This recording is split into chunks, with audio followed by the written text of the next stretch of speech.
Hi, and good morning, everyone. Welcome to today's Stream Crossings, Wetlands, and Flood Planning Tool webinar. We're here today to share some results from a pilot project led by the New Hampshire Geological Survey, DES Wetlands Bureau, Technology Transfer Center, and my organization, SWRPC, that was undertaken with the towns of Marlborough and Winchester. And today we'll learn how to access free road stream crossing assessment data and how it was used to pilot new ratings to inform stream crossing management decisions. And I'm Henry Underwood, Senior Planner at SWRPC, and I'll be taking us through today's agenda. Thanks for being here. So first, are you in the right place? Skim over these and see how they resonate with you. Are you interested in learning about new data about stream crossing and culverts? Are you a maintainer or someone who makes decisions about culvert maintenance or replacements? Do you work on grant applications or pursue funding? If you answered yes to any of these, I'd say yes, you're in the right place. So welcome.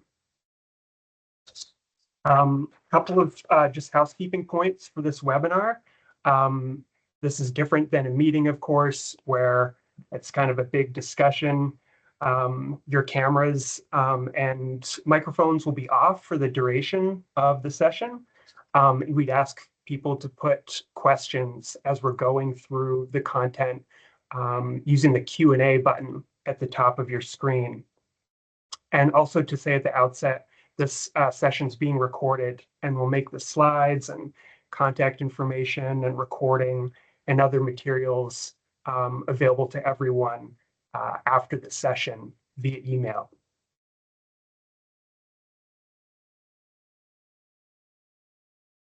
Okay, this is who we'll hear from today. As far as remarks, I'm Henry Underwood, Senior Planner at Southwest Region Planning Commission.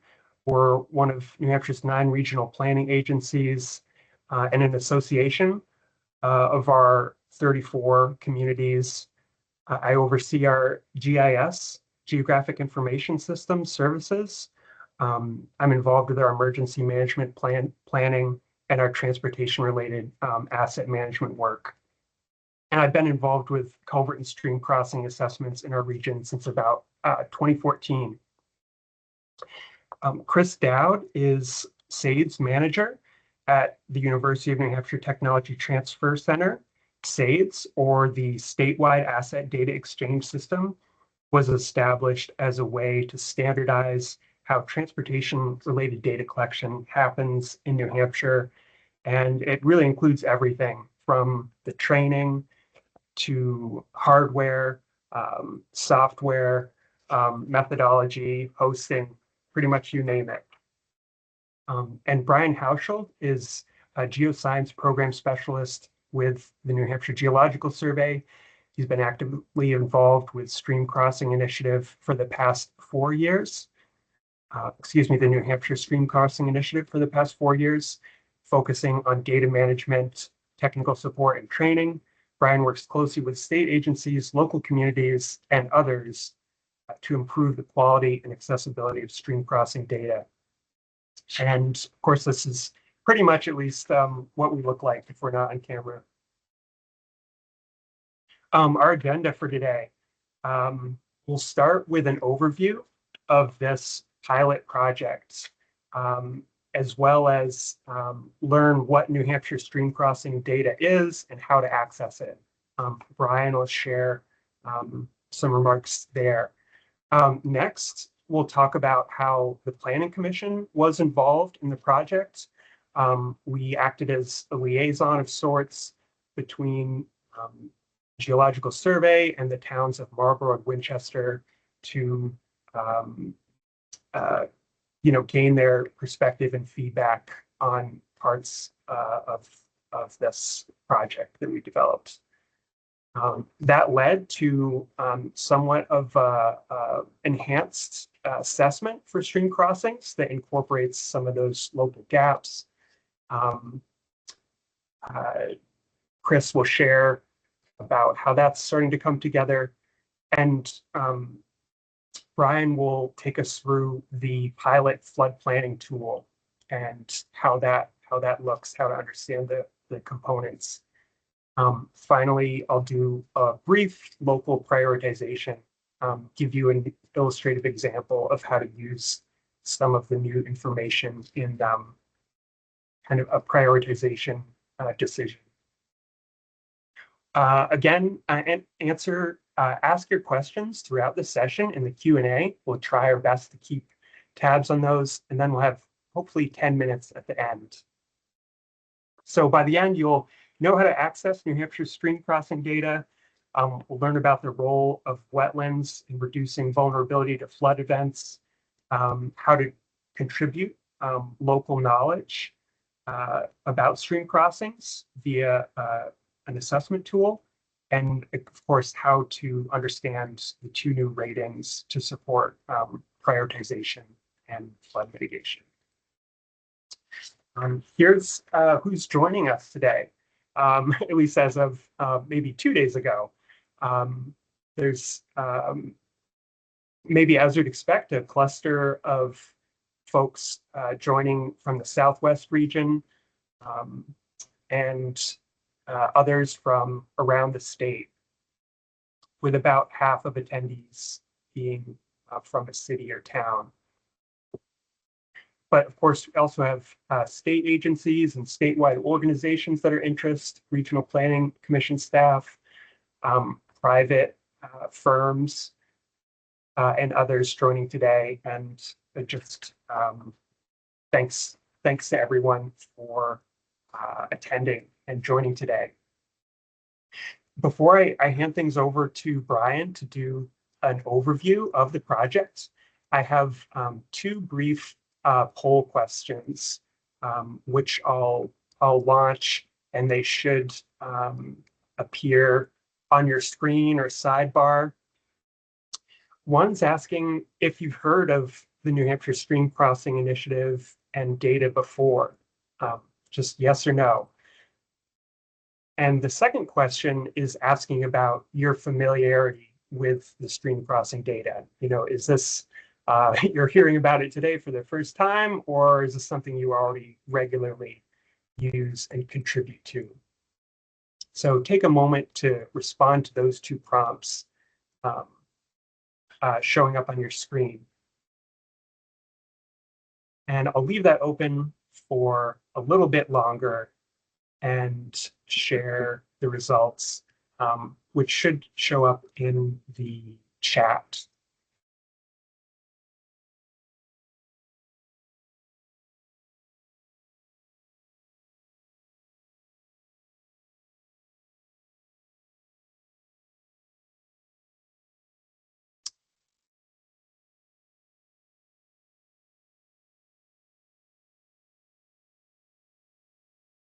Okay. So I'll close the poll and put the results. This should share the results on your screen or in your chat. For folks responding in chat, thank you. We'll maybe try to enter those later to get a bigger perspective. But to summarize, most of you that responded had heard of Stream Crossing Initiative assessment data. And about half of people who responded said they regularly contributed to the data or used it. As you know, about another 40% said they didn't know the data was available, or they haven't actually looked at it yet. So that's where we are today.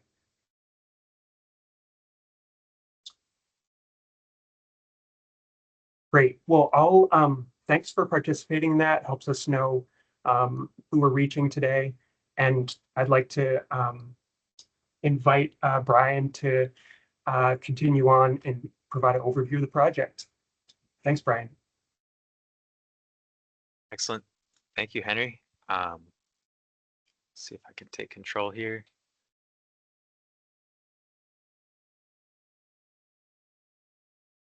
So does that still look okay? Yeah. Perfect. All right, so yeah, thank you everyone for joining this morning. And thanks Henry for the introduction. As Henry mentioned, I am with the New Hampshire Geological Survey. I've been here for about 4 years and working in the stream crossing initiative primarily. And I'll just go through kind of a project overview and basically the objectives that we set out with.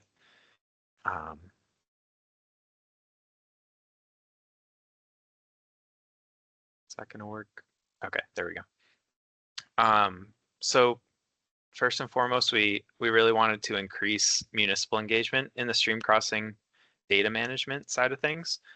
I know that towns and cities are often faced with limited staffing and a lot of competing priorities, but one of the goals of this project was to start developing those connections with municipalities, and in this case it was Marlborough and Winchester, and essentially provide some technical assistance and resources with the hope that they'll be able to use the data and tools in their own decision-making process.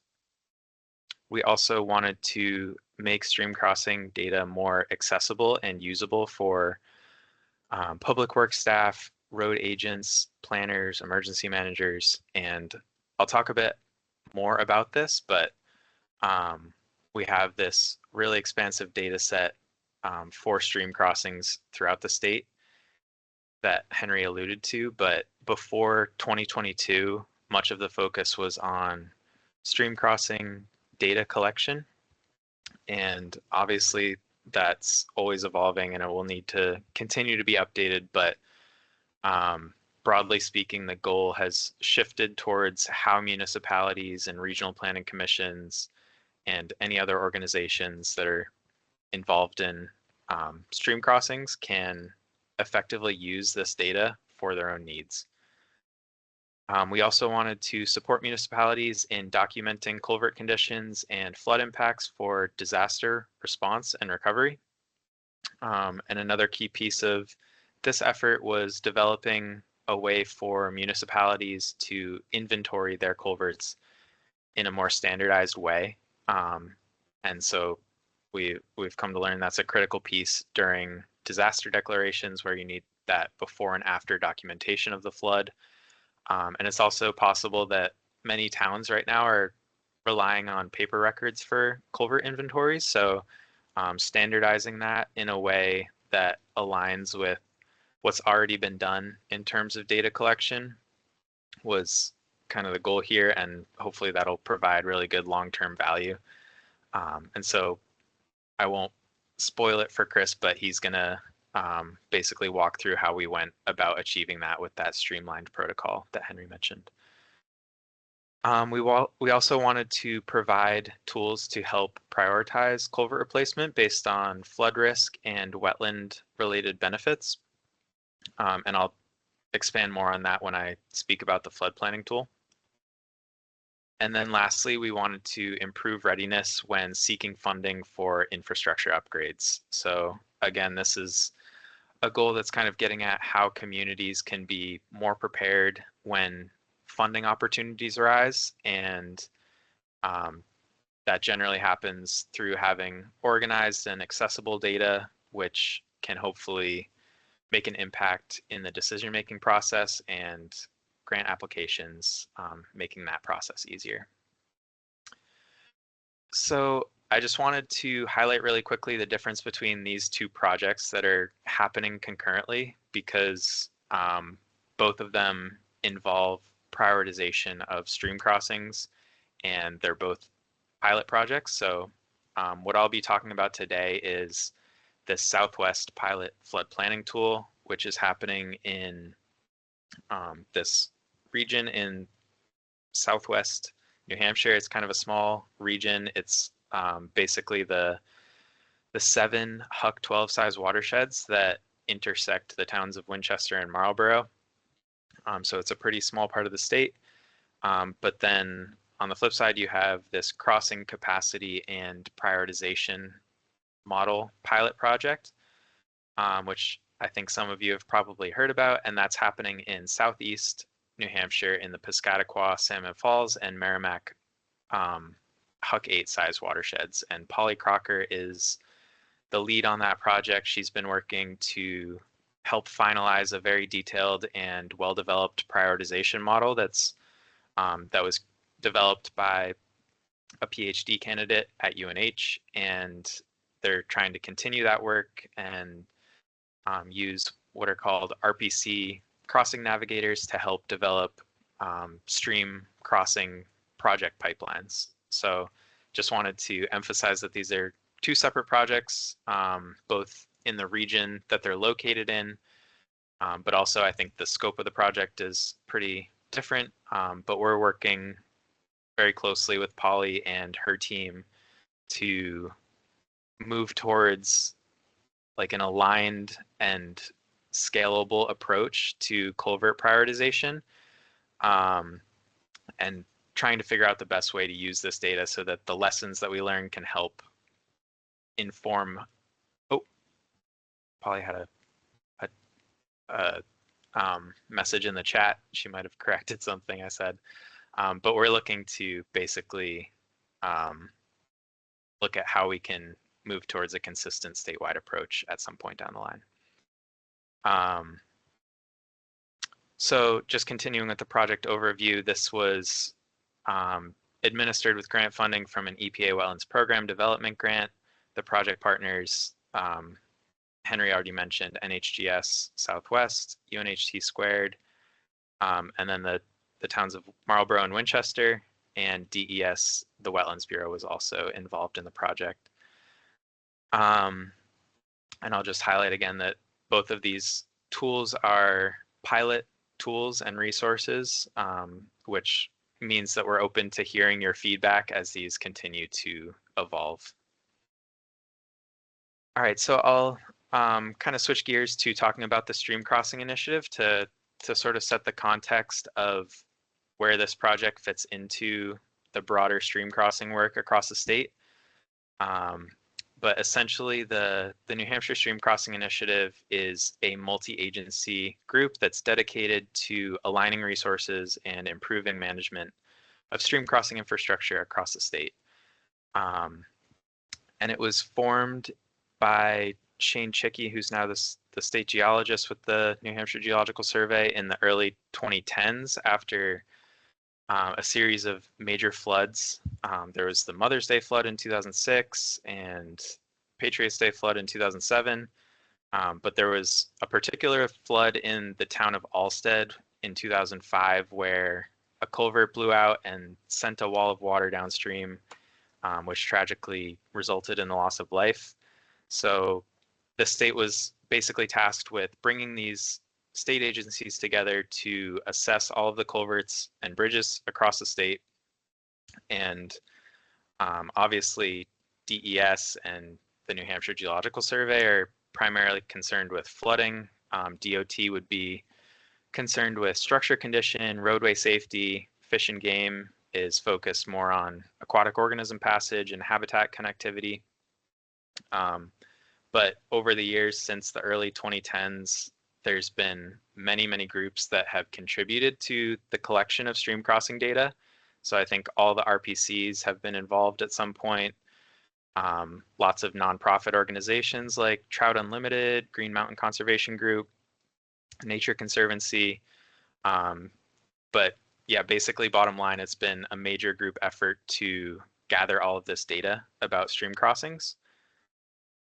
So when I say that data about stream crossings, I mean, I'm referring to this protocol, which captures detailed information about the culvert or bridge that is being surveyed. I think the manual is something like 63 pages with 80 plus attributes collected at each site.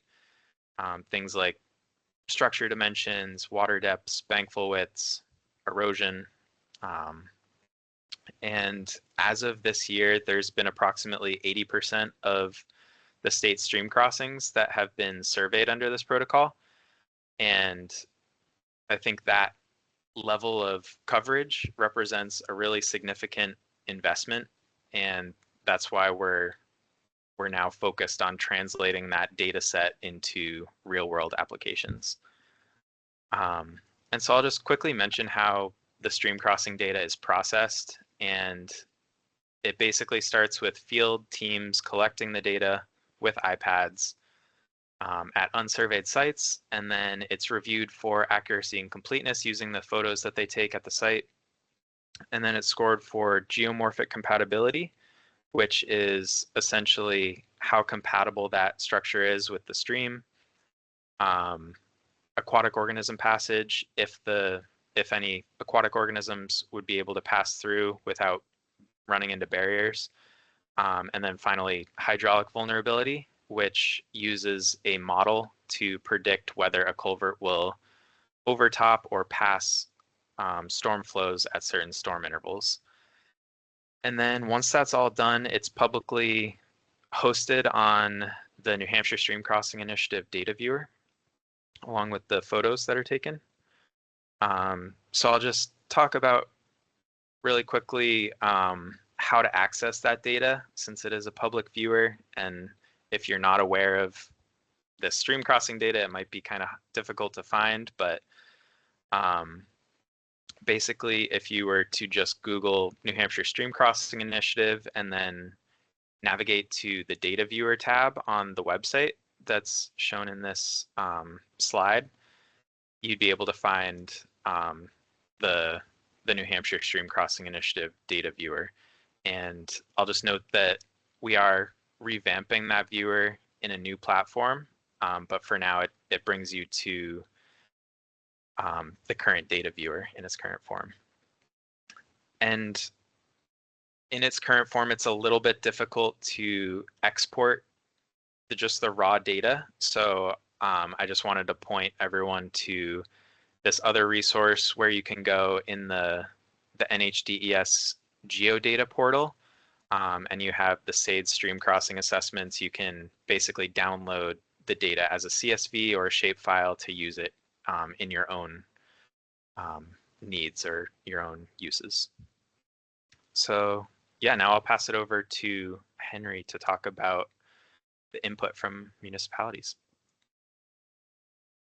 Thanks, Brian. As has been said, the two pilot communities are Marlborough and Winchester, and I want to just briefly share a little bit about them, and then I'll tell you kind of what we heard and how we tried to account for that feedback in other steps of the project. Marlborough has about 33 miles of town road, over 300 culvert pipes that have been documented in an asset management plan. They're one of the communities that has adopted GIS, or Geographic Information Systems, through some of the DES asset management work to map those. There's also about 64 stream crossings, which have that more rigorous assessment that Brian had mentioned. And the town has taken different planning efforts to manage their culverts and stream crossings already through the asset management plan shown at the right. Also, their most recent local hazard mitigation plan. And in each town, the town administrator and highway department and other administrative staff met with us to do everything from talking about past flood events and the locations, getting those on the map, talking about issues related to data management generally.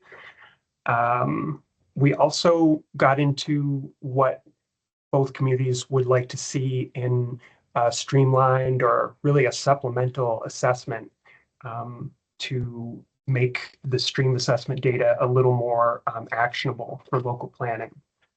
And through this project, we met with both towns on several occasions in kind of a sounding board format, making sure we were on the right track, adjusting products and making sure things made sense. Winchester has a bigger road network, and it's roughly twice the size in some respects in terms of the mileage they maintain, their population, not quite double the stream crossings. They have done a townwide inventory. It's a little older than Marlborough's in 2015. And we learned, this was before the town had adopted or was interested in GIS, and learned that that's something they're interested in adopting going forward.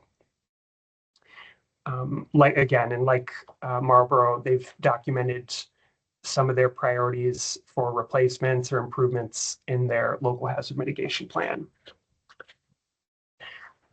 Next, I just want to share some sound bites from some of the discussions we had. I'll just qualify the quotes and say they're,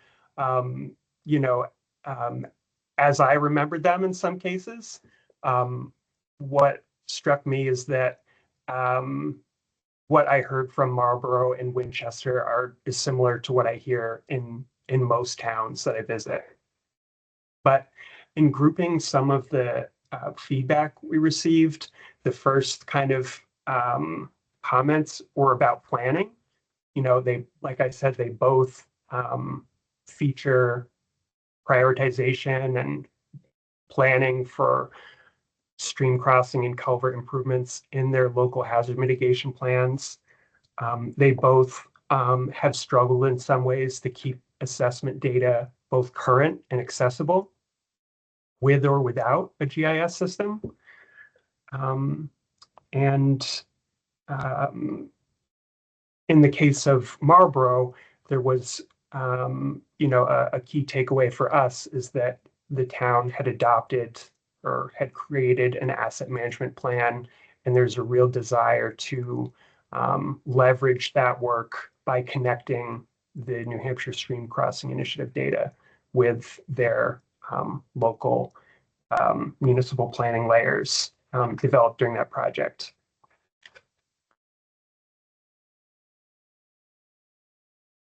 Another kind of group of comments we heard and tried to account for in the project were about ease of use, really, of software tools.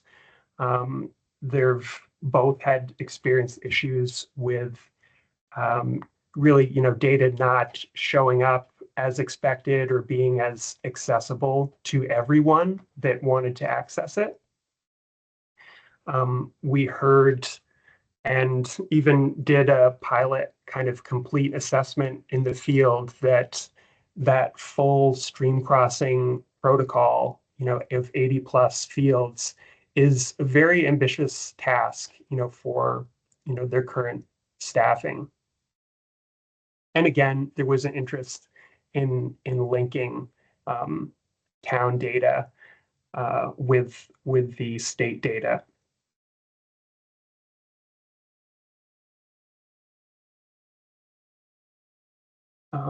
There was another group of comments around really flood history at each location, culvert or stream crossing location. In many cases, the local knowledge hasn't been saved in any one place, in a standardized format. And there's an interest in having tools to make that available.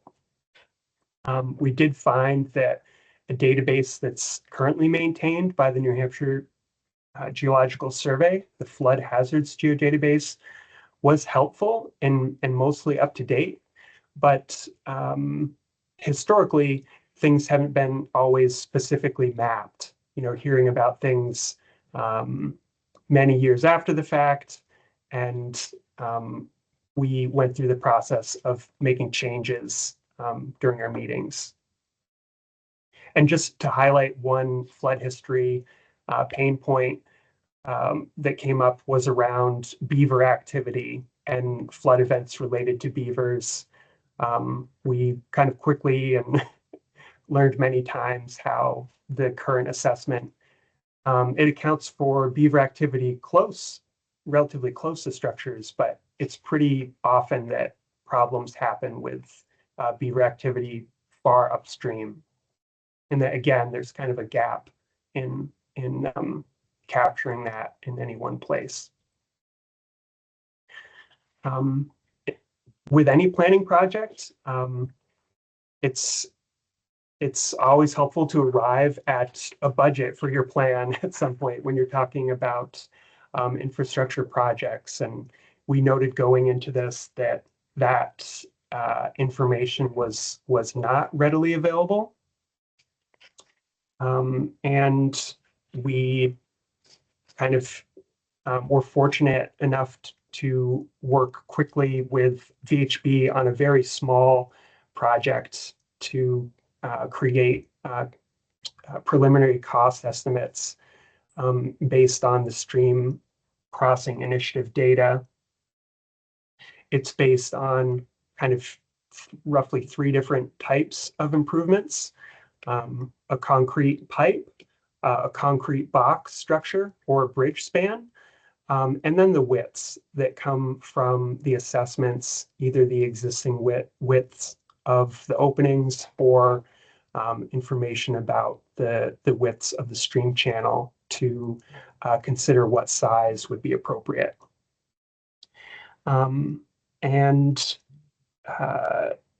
Yeah, I'll feature this a little bit more towards the end of the presentation. This is something that is at this point kind of baked into our pilot, and we hope to make available to everyone to try out. So brings me to kind of a last slide, just to bring it up again. One of our goals was to understand, both the stream crossing initiative fields that municipalities were really interested in keeping and using. And we learned that the current assessment, which provides this we call them screening scores of geomorphic compatibility or aquatic organism passage or hydraulic vulnerability, were helpful, and we wanted to keep those. There were some other things that Marlborough and Winchester would benefit from being able to add on or connect to those results. I mentioned the beaver-related issues, information about past failures or events, the replacement date of the structure. Together, we came up with kind of a list of desirable fields to bake into an updated or enhanced assessment. So that gives you like a flavor of some of the discussion during the development of the flood planning tool without any spoilers, hopefully. And next, I'd like to turn it over to Chris Dowd to talk about how SAIDS and UNHT squared put together a form and tool to fill some of these data gaps. Awesome. Thank you, Henry. And just to say one little bit more, T-Squared this is their wheelhouse and expertise. So how the process went is we helped sketch it out with the communities and basically handed it off to Chris to make it a reality. Perfect. I just took control. We're good to go, Henry? Yeah, awesome. Good to go. All right, so my name is Chris Dowd. I am the program manager here at the SAIDS program at UNHT Squared. I've been at T-Squared since 2014 when I graduated undergrad from the University of New Hampshire. A little bit of quick background I want to provide on the SADES program, as well as kind of introduce another tool that we're going to be offering as part of this webinar to access stream crossing data and add some of those local data fields that Henry kind of alluded to in the last section. So if you haven't heard of SADES yet, Statewide Asset Data Exchange System, the program itself began in 2014. We very closely partner with state, regional, and municipal agencies to assist with any type of field inventory, data collection, or condition assessments of any roadside assets. And I'm going to go over what some of those assets are shortly. We help facilitate the hosting and development of those inventories and condition assessments through ArcGIS Online, ArcGIS Enterprise, ArcGIS Pro, and various other products from the Esri suite of GIS softwares. I mentioned roadside assets. Here's a brief overview. I'm going to go over this very quickly on what some of the other assets that are included in the SADES program at the current time. And we have many in development as I speak. But mainly stream crossings, as we're talking about today, freshwater. We also have a module specifically just for tidally influenced stream crossings here on the seacoast. Pedestrian infrastructure, so crosswalks, curb ramps, sidewalks, and pedestrian access push buttons. Culverts and closed drainage systems, I do want to call that one out specifically just because we do have a whole separate module for any type of pipe, under drain, catch basins, drainage structures that don't have to do with freshwater stream crossings. So stormwater assets, we have a module for the collection, inventory, location of those, and also a detailed inventory that the state uses for inspecting some of their poor condition assets. We have guardrails. We help manage the New Hampshire DOT pavement as-built program, so they're tracking their paving program through the SADES program. RSMS, which stands for Road Surface Management System, which is a program that we manage at University of New Hampshire T-Squared for local road inventory and condition assessment, as well as a 10-year planning program to plan out budget and road maintenance repairs for 10 years. And lastly, overhead signs and device structures, which we're now coining ancillary structures. So any type of structure that is next to, hanging, mounted over a road, we are incorporating into that inventory. So there's a 50,000 foot view of the SADES program, and I left out all the ones that we're currently developing. But just to give you an idea that stream crossings is a small but important component of the SADES program. So what I'm here to talk about today, and really just about 5 more minutes or so, we'll keep it nice and quick, is the streamlined municipal collection application. So how can we allow you guys, the municipalities, to access the SADES data in a different format? And in addition to that, how can we allow you to append data to that tool? So this is going to be an interactive, online, web-based application where you can access the live, authoritative SADES stream crossing data. We're going to Throughout today's training, you're going to learn of many different ways to access that data as far as viewing. But this one in particular is going to be a way that you can actually append or add your municipal attributes to that data set. So Henry talked about it briefly. I'm going to actually show you some of what those fields look like. But based on our discussions with the pilot communities, we've actually appended, I believe it came to about 48 to 50 fields onto the end of our authoritative SADES stream crossing initiative data set to allow you guys to incorporate municipally important data to it. Now happening in the background, which we don't, you guys don't have to be too concerned about, but we do have an automatic background or post-processing that notifies some of our state partners whether or not the data that's coming in from municipalities is consistent or not consistent with that authoritative data layer, which could flag that particular crossing for the need for a revisit or reassessment on that entire protocol so that we can update those scoring metrics. So we're going to be using the data coming in from this municipal streamlined assessment to help inform the work for future full assessments across the state. At least that is the goal. So I have a couple quick, I didn't have the confidence to do a live demo, so these are recorded demos, but I'll narrate them through. This is that web-based application. We have a search bar on the top right where we can either search by town. So here I'll use Marlborough because we'll use them as an example.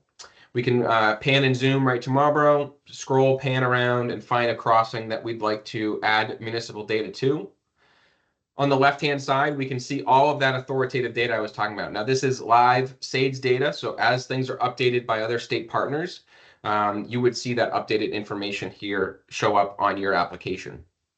You can review this data for how up to date it is, when it was inventoried, and then most importantly, we can click this edit icon here at the top of that table, which would then bring up just your municipal fields for the streamlined crossing collection. So I'll scroll down here and go through some of those, but it's very relevant information: dimension, structure, material, condition ratings, and then also a bunch of local importance factors, criticality factors.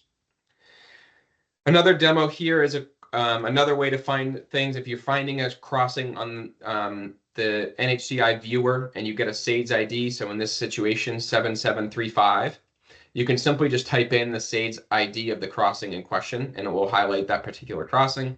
This one here is in Exeter. Once you have that crossing, you can click on it. Again, you can view that data there on the left-hand side of your screen. Uh-oh. Sounds like somebody says we're not seeing. Are you guys not seeing these demonstrations? Henry, Brian? I've been seeing the demonstration, Okay. Chris. All right, perfect. Is anybody else having that issue? All right, I don't want to keep going if everybody is, so I apologize for that. Okay, perfect. All right, so perfect. Thank you, Sandy. I'll keep going, and I think we'll be providing these slides, or maybe I can, if needed, I can also send these out. But in the meantime, I'll just keep rolling along here. So once we have that particular crossing selected and we go into our edit tab, you can see here on the left-hand side, I'm actually adding data and attributes to this particular crossing. I'm putting in where it is, my name, my organization, the date that I actually added this information, who the owner of the crossing is, and I kind of just skip down here to a few other pertinent fields. We can type in text, we can select from drop downs. It's a pretty fast moving application once we start getting to the data input. Once you're complete with some of this stuff, I'm going to go down and show you just what some of these drop downs look like as far as material types and the structure type. And then once we're done and satisfied with, most of these fields should be filled in. It's really up to you that you're going to be taking ownership of this particular section of the data. So it's complete as much as you think that you can accurately. Then you can go ahead and take that data set and hit update, which will add it to the end of that data layer, so that when we hit update, we go back to our review of that particular crossing, and you'll see now that we have the locally added data to the bottom of this table. So if I scroll down, you'll see now at the bottom we have data about replacement year, replacement situation, cost, and all of the structure materials that we added. So that's your 3-minute overview of this particular program that we've developed out of this initiative. Now, as far as how you can get involved further or additional opportunities, we are going to be doing a 1-hour demonstration to learn more about how to access and navigate around, how actually to get to that tool, what those fields are. Again, there's about 50 or some odd fields that we've added. So we're going to go over what those are, what responses we're looking from you as far as each one of those, and obviously how to submit that data that you're going to be adding to the stream crossing application. That is scheduled for May 20th from 1 to 2 p.m. and it's going to be a virtual session via Zoom. And I put the link in the slide, and I'm also going to throw it into the chat here. I just threw that in there, which should take you to the T-Squared training calendar page for this particular training. So if this is something that you feel like you would want to start adding your data to, or at least have access to and learn more about it, please plan on joining us on May 20th from 1 to 2. And if that date does not work for you and you'd really like to get involved, please reach out to me. I'll put my email in the chat as well, so that we can figure out an alternative so that we can make sure everybody has access. So I believe that's going to be it for me, and I'm going to turn it back over, I think, to Brian.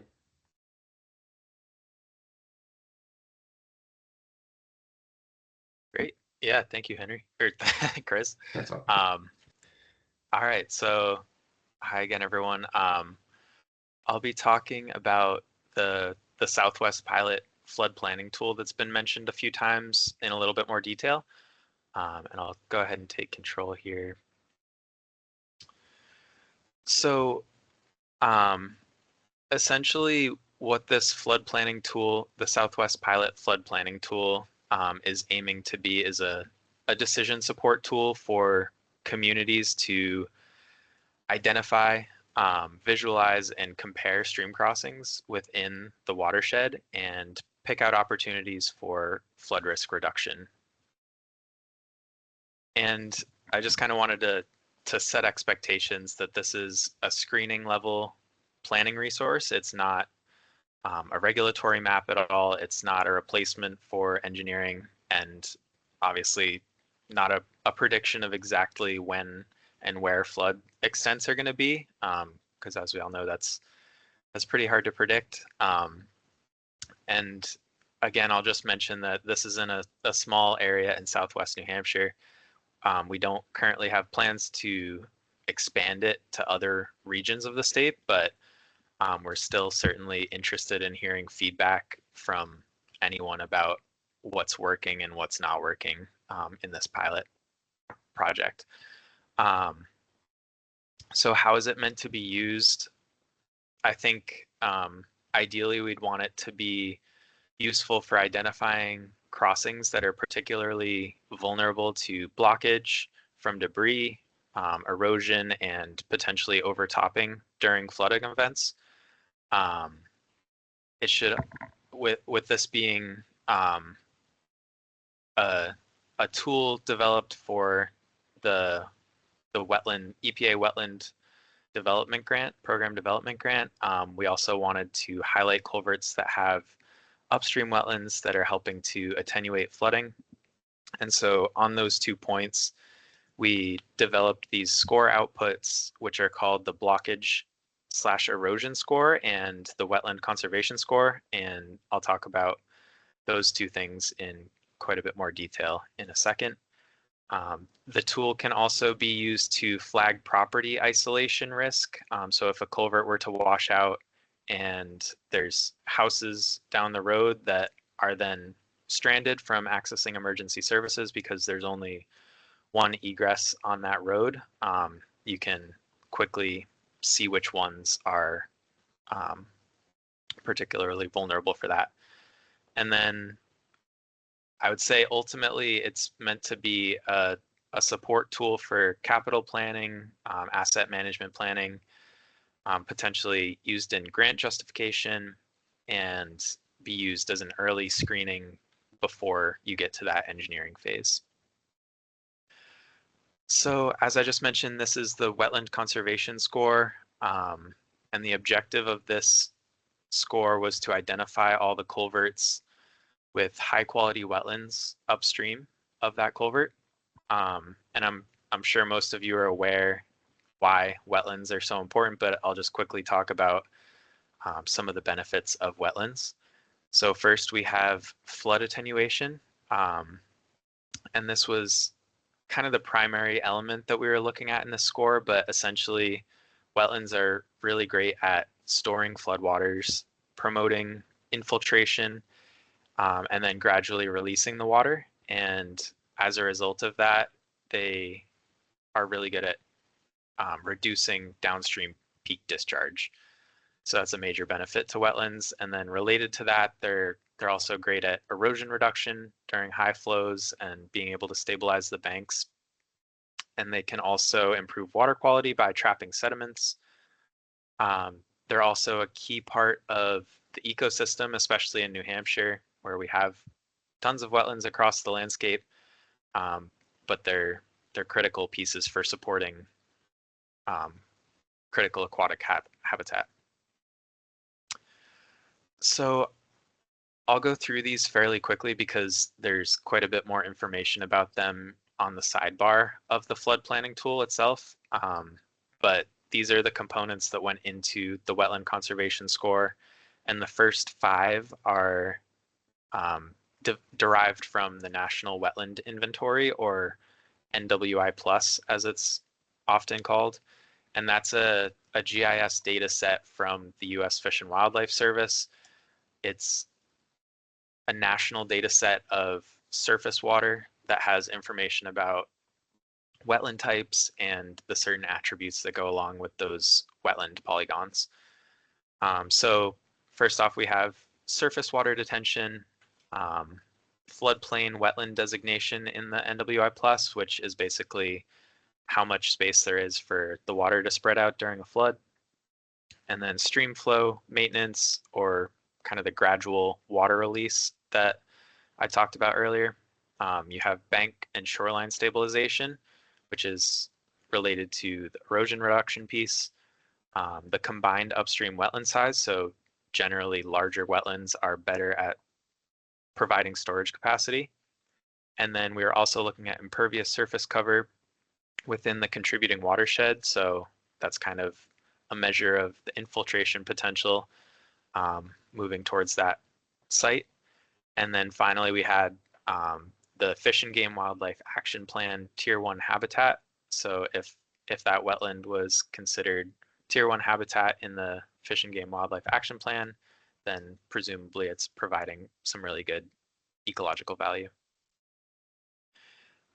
And so I'll just mention that not all stream crossings are assigned a wetland score, because we basically filtered out any bridge crossings and any stream or any crossings that had a stream as the upstream water body type from that SAIDS data, the full SAIDS data.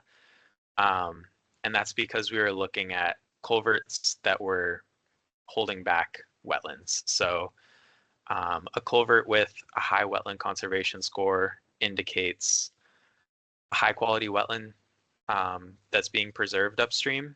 And basically that signals that it may warrant more careful design considerations of the hydraulic impacts if you were to go about replacing or modifying that culvert, since upsizing it could reduce the flood storage and potentially increase the peak flows and downstream risk. So yeah, transitioning to the blockage/erosion score, kind of on the flip side of things, the objective here was to identify stream crossings that are most likely to plug and cause issues during flooding events. And so we know that undersized or misaligned stream crossings are more likely to do so. And as a result, that can increase the pressure on the structure and the road fill of the surrounding the structure. So as you can see in these pictures, that can lead to some pretty dramatic damage at the culvert, since they're these sort of pinch points of the water on the landscape. And this has been kind of a common sight across the state over the past 15 years or so when this initiative has been in place. So the components going into this blockage/erosion score were hydraulic capacity, geomorphic compatibility, and those are two scores that I mentioned earlier that come out of the SAIDS stream crossing data. And then if there was an obstruction at the time of assessment. And then you have structure shape. So if it's a round or a box culvert or something else, that can influence how prone it is to becoming blocked with debris. If there were flood hazard records at the site, which comes from the flood hazard geodatabase that Henry mentioned, or it's known as the black flag layer in the data viewer. And then, as Henry mentioned, beaver presence was kind of a major concern throughout that we heard from municipalities. And so there's some data being collected on that through the SAIDS protocol, as well as in the flood hazard geodatabase. So if there was any beaver activity in the area, then presumably it's more prone to being plugged, because they can certainly cause some issues. If there was a nearby wetland permit that mentioned erosion or sedimentation issues at that site. And then finally, if there was downstream erosion observed during the assessment. So being able to apply this in your kind of real world application, this one's a little bit more straightforward than the wetland conservation score, but basically a high blockage/erosion score means that based on those inputs that I just talked about, there's potentially a greater risk of blockage, erosion, or washing out during a storm. And it may warrant closer monitoring during your regular asset inventory, or it may also signal higher consideration for prioritizing it during like your capital improvement process. So I am going to try to do a live demo. We'll see how it works out. I think, yeah, we'll see how it works out. But Henry, feel free to cut me off if we're going over time here. But I'll try and click this. Wonder if I can. I think we're good on time, Brian. We have Okay. 10 minutes anyway. Great. And I'll just mention in this note, I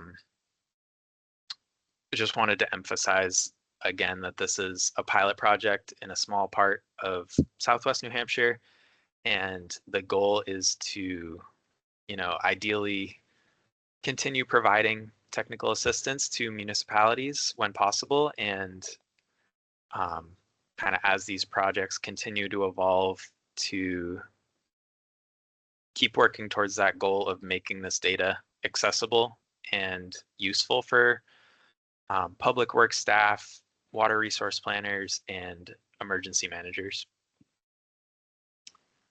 All right, so if I can just reshare. Does that look okay? Yes. Great. All right, so this is what comes up when you click on the link for the Southwest Pilot Flood Planning Tool.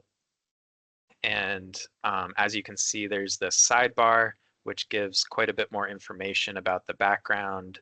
You have more information about the wetland conservation score and the factors that went into that, and how they're basically balanced in the inputs.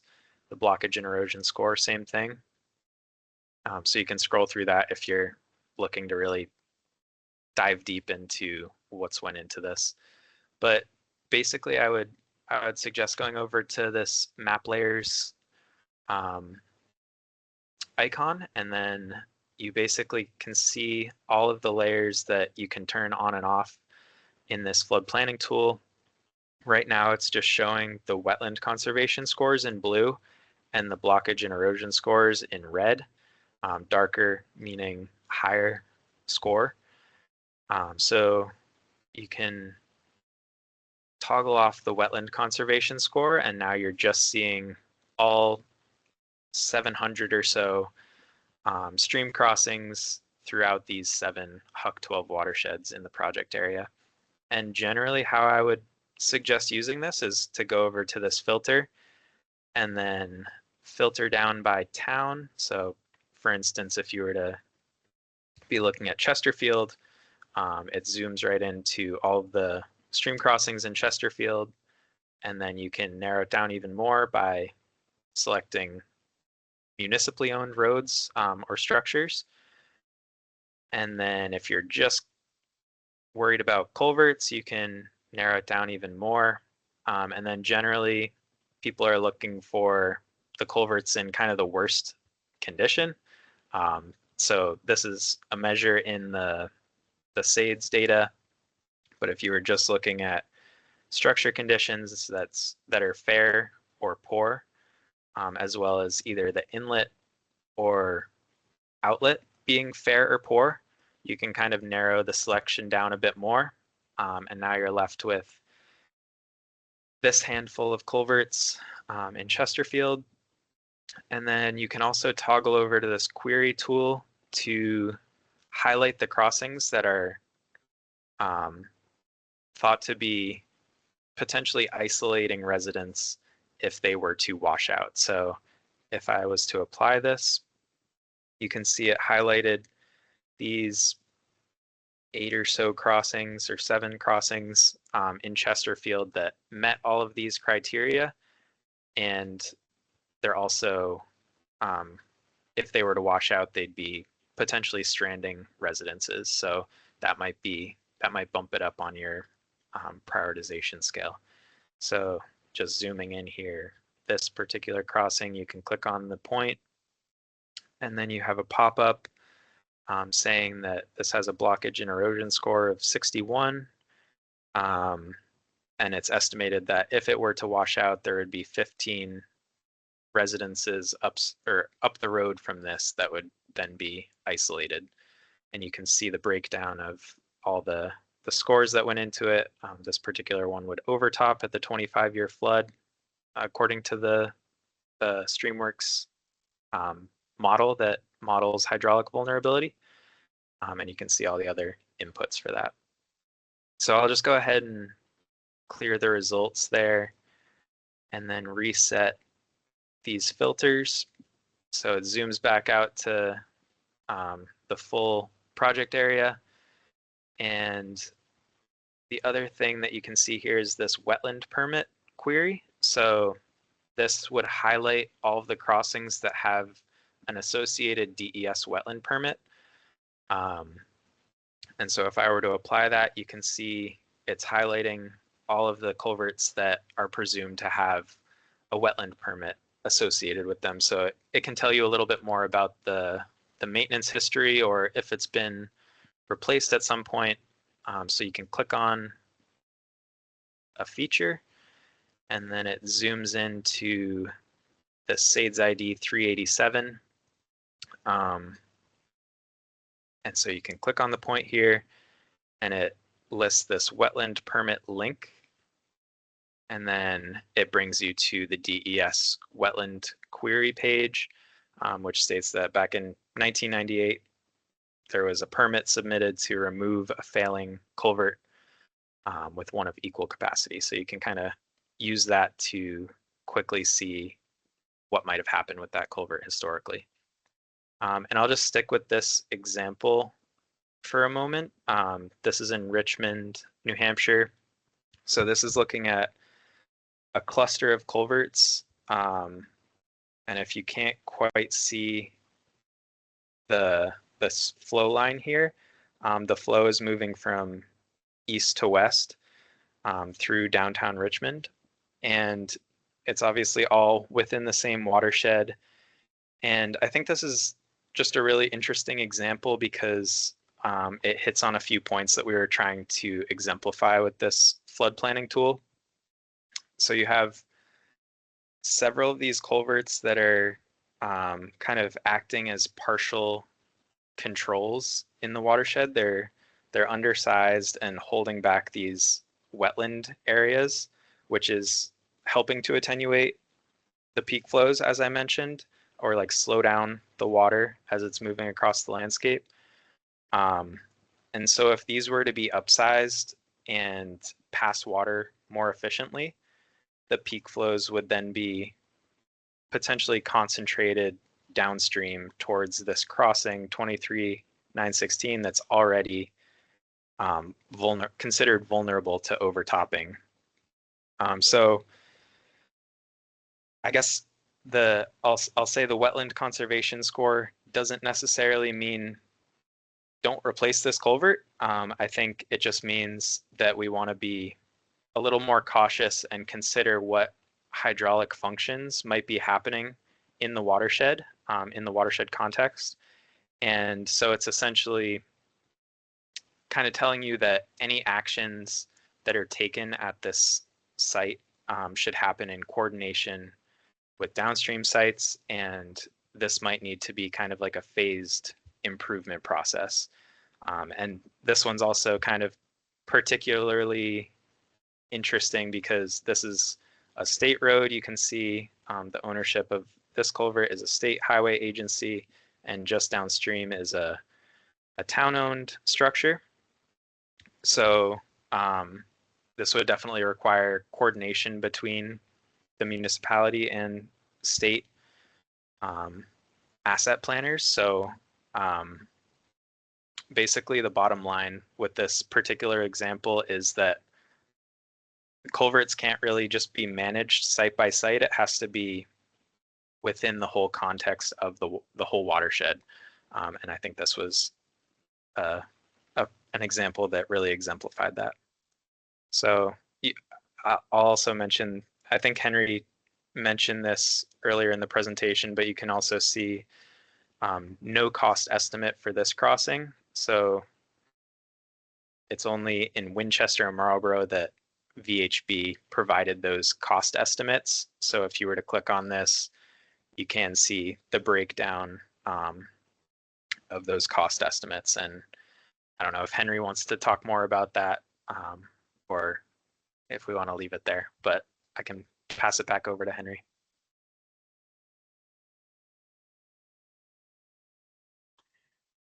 Thanks, Brian. Let me reshare our slides. I think as far as the cost estimation model, kind of hold that thought. We'll include some more information when we follow up with attendees via email. Because although it's only populated for the 2 pilot communities right now, I think there's the ability for it to be used elsewhere. Okay, so we're getting towards the end of our agenda. Brian, in his demo, shared an example of how to prioritize culverts using the blockage and erosion score and the filters that are in this pilot tool. One way, to prioritize a replacement is just like that, to pick a key factor and drill down using different filters.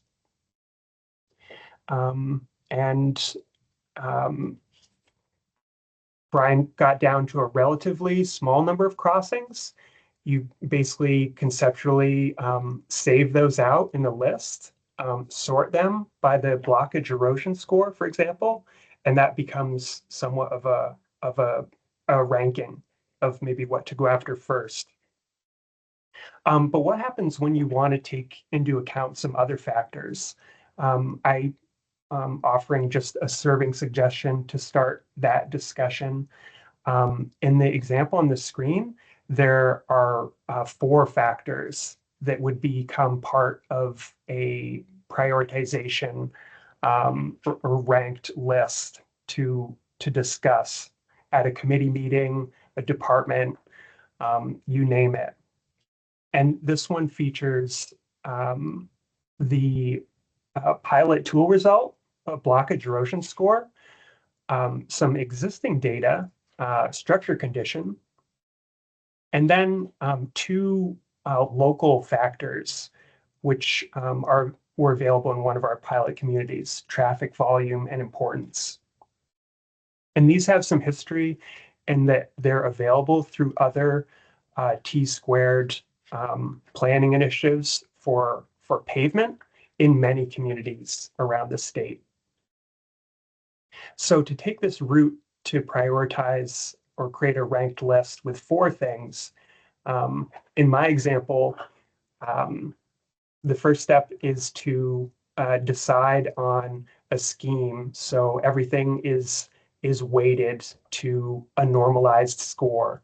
And in this case, the total points that could be awarded are 100. And part of this involved assigning values for each of those 4 parameters. In this one, you can see that traffic volume, the raw data, it's an integer value on a scale from 1 to 5. And how this would work is, let's say a town traffic volume ranking of 5, or the highest traffic occurred at a certain site, that site would receive 12.5 out of 100 points towards the total score. a culvert in poor condition would receive 50% toward the total score. A blockage erosion score of 100 would receive 25 points or 25%. And this is something that can be created in an Excel workbook, maybe with some help from another town staff, something you're familiar with yourself, or something that an RPC could help you with. But to show you where that goes, it gives each crossing a score out of 100 to give you a starting point to discuss your management decisions, replace, repair, and timing, those sort of things. This is showing the top 10 using some sample data. And just to conclude the demo, another aspect you can add to the discussion is cost. And this list is now showing that total score value based on those 4 parameters that were selected. And it's also showing us some of the conceptual cost estimates from the model developed by VHB. And we'll provide more documentation about this later, but essentially your in-kind replacement is replacing the structure with the same size. Your high replacement is looking at the bank full width and looking for more optimal, generally wider crossing. And this helps with kind of budgeting on a big scale, at least with some rough figures. So that's a quick prioritization example. You've heard, there's others in the state working on this topic. And this is something there are many, many approaches for. So we're just offering a quick serving suggestion today. That kind of takes us to really the end of our content. I'll just do a brief recap, and then I'll ask folks to consider new questions for the Q&A section. So if you haven't gone there already, click on that Q&A button and type in, a question or two for us to respond to, and we'll start with those after the recap. So Brian told us about this overall pilot project. It was a pilot initiative in smaller watersheds to create scores to help with planning. If you weren't familiar with stream crossing data yet, you have a little bit of context about where we are as a state with that and how to access it. I and Chris talked about some municipal pain points and how we tried to address those in the streamlined or supplemental assessment. And Brian shared how to use the flood planning tool. And yeah, we hope you, that makes you kind of eager to use some of this or learn more. And we're looking forward to being a resource. So I think that brings us to our Q&A question. Again, take a moment to write a new question there, and I'll ask Chloe to come on and start to kind of assign those to the right person. Great, thanks, Henry. One question we have is, are you planning on expanding this tool to other parts of the Southwest region and also the state?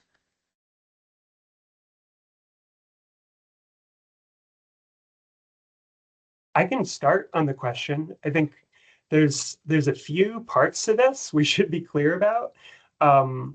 The flood planning tool, interactive map that Brian was sharing, is only available for now in those pilot watersheds. The calculations for blockage erosion score, wetland conservation score, those have only been calculated for the pilot watershed. And we want to hear from people, and if they're interested in seeing that elsewhere. And there's some aspects of this project that are available statewide. The training, I believe that Chris referred to, the cost estimation model, the stream crossing data you might not have been aware of before. Those are all available to everyone.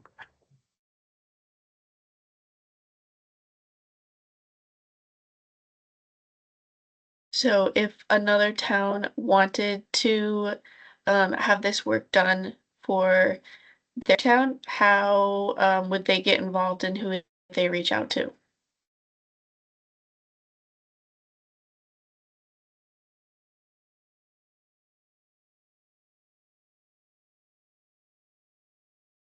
Oh, I can take a try at that. I'm kind of assuming they're maybe most interested in the blockage erosion score and the wetland conservation score info, and maybe they're outside of the pilot watershed. And I'd suggest that they reach out to Brian Hausfeld and the Geological Survey staff to let them know that they're interested. Anything else to add, Brian? Oh yeah, absolutely. Yeah, feel free to reach out. Yeah, so within, Henry had it right, within the scope of this grant, there's no plans to expand the work geographically, but we're definitely open to hearing feedback and potentially coordinating for future work if there's enough interest, because yeah, we're really looking to continue to stay engaged with municipalities all across the state, and connecting them with this stream crossing data in whatever way works best for them. Great, Brian, thank I'll you. just add as well that some of the data that Brian shared that goes into like the blockage erosion score is available right now in that stream crossing initiative data set. Whether there's a black flag near a crossing, or the inlet's been obstructed, whether it might be overtopped in a 25-year event, a 50-year event. Those are things that are available statewide and are accessible through the viewer, and you can also get support on from Brian or another planner. Yeah, exactly. Yeah, I did the chat go through with all the links there? I see it. Okay. Yeah, like Henry mentioned, like all of that data is available. For the flood planning, the pilot flood planning tool, a lot of it was basically synthesizing that information into a single score that's a little bit more digestible. But yeah, the data and inputs are basically available to anyone who wants to dive into it.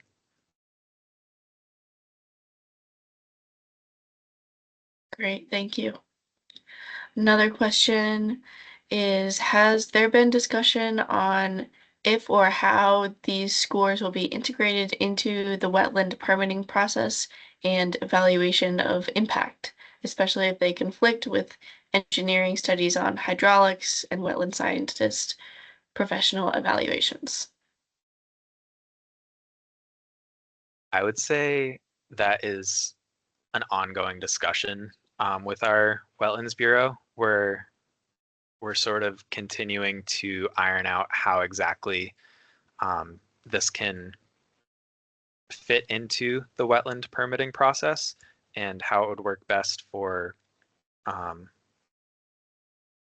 basically applying for a wetland permit, and how it would become an input for that, if it makes sense. So yeah, right now we've had plenty of discussions with our DES Wetlands Bureau, but I would say that's a conversation that's continuing as these things are evolving.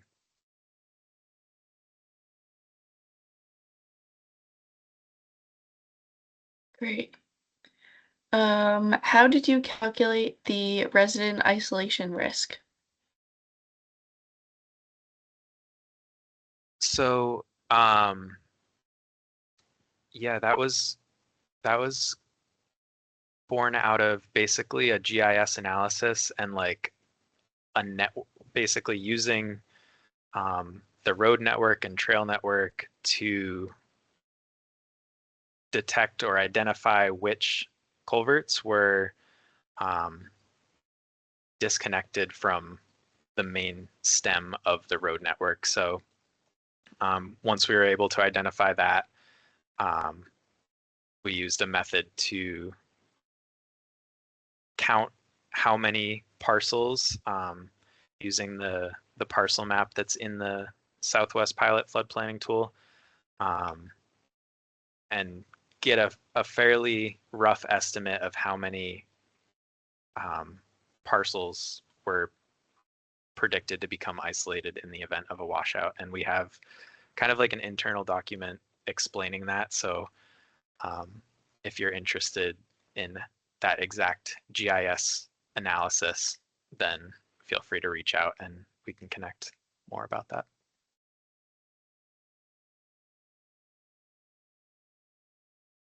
Brian, just to follow up on that question, could you say if that calculation was done for the whole state or just the pilot watersheds? It was conducted for the whole state, but I think for now we're just displaying it in the pilot subwatersheds. And I think we'll be working with the other groups doing prioritization work throughout the state to kind of continue to hone that data set and make sure it's in the right spot before it's distributed statewide.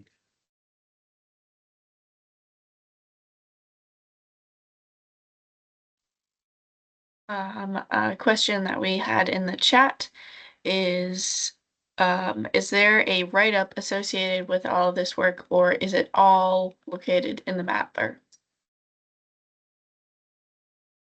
Yeah, and Rebecca LeCain, who's with the Geological Survey as well, mentioned this, but there will be a story map outlining a lot of the flood information in the background that's gone into the flood planning tool, and that was developed by Rebecca, and that'll be distributed to the group at some point and available. But yeah, you can find a lot of information about the scores in the sidebar as well.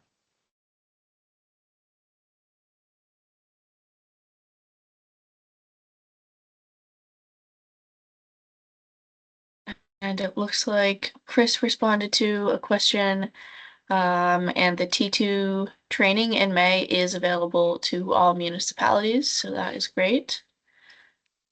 And it doesn't look like we have any other questions, so if you do have additional questions, please pop them into the Q&A or in the chat now, and we'll put them out to the speakers.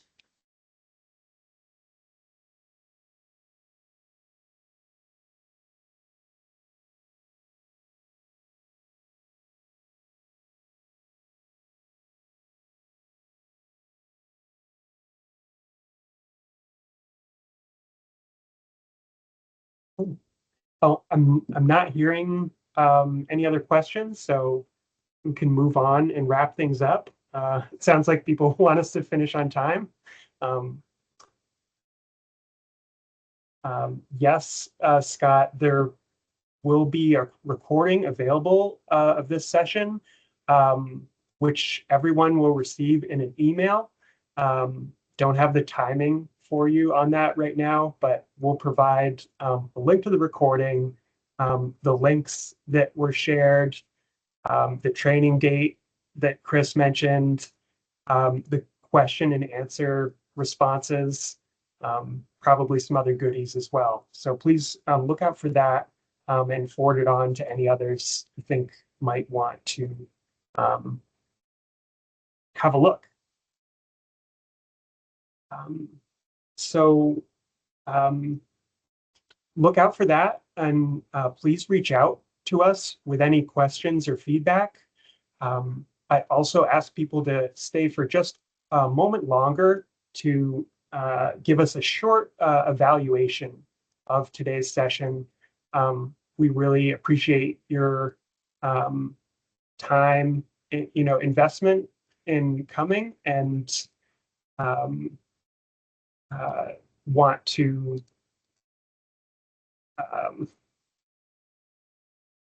confirm, we met your expectations. And apologize, I'm just making a last minute adjustment to the poll before it goes out. So yeah, thank you for coming. Please respond to these 3 quick questions. We appreciate your feedback, and make a note of our contact information in case you want to reach out before we follow up with you.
Thanks everyone for attending. I hope you have a good rest of the day. If you're still here, take a minute to complete the evaluation. Thank you. Thanks, everyone. I appreciate it.